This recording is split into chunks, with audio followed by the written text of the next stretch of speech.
Hello மக்களே, இன்றைக்கி நம்ம என்ன பார்க்க போகிறோம் அப்படின்னா ஒரு 5 KG rose milk flavoured butterfly theme cake தாங்க. இதுக்கு ஆஸ் யூஷுவல் நம்ம ஸ்பாஞ்ச் ரெடி பண்ணி எடுத்துகிட்டு லேயர் கட் பண்ணிவிட்டு ஸ்பாஞ்ச் க்ரீம்னு ரெடி பண்ணி எடுத்துக்கிறோம். இது பேஸ் பார்த்திங்கன்னா நான் ஒரு 4 கேஜியில் ரெடி பண்ணி எடுத்திருந்தேன். மேலே டயர் பார்த்திங்கன்னா 1 கேஜியில் ரெடி பண்ணி எடுத்திருந்தேன். இவங்க பிங்க் கலர் தீமில் கேட்டிருந்தேன். லைட்டாக பிங்க் ஃபுட் கலர் கலந்து க்ரீம் நம்ம அப்ளை பண்ணி எடுத்துக்கிறோங்க. அதுக்கப்புறம் ஒரு ப்ரஷ் வச்சு 2 கேக்கும் ஒரே மாதிரி டிசைன் பண்ணி எடுத்துக்கிறோங்க.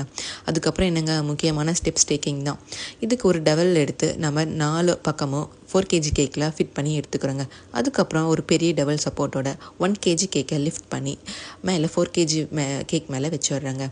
இந்த கேக்கோட ஃபைனல் அவுட்புட்டை நீங்கள் இந்த வீடியோவோட லாஸ்ட்டில் பார்ப்பீங்க. இதுக்கப்புறம் பேக் பண்ணிவிட்டு நானும் என் ஹஸ்பண்டும் டெலிவரி பண்ணுறதுக்கு லொக்கேஷனுக்கு கிளம்பியாச்சுங்க. இந்த கேக் செய்ய எனக்கு 6 hours ஆச்சுங்க. ஆனால் இது ஒரு 1 minute வீடியோவில் சொல்லி முடிச்சிருக்கேன். இது தாங்க கேக்கோட அவுட்கம். எப்படி இருக்குதுன்னு பார்த்துட்டு சொல்லுங்கள். தேங்க்யூ.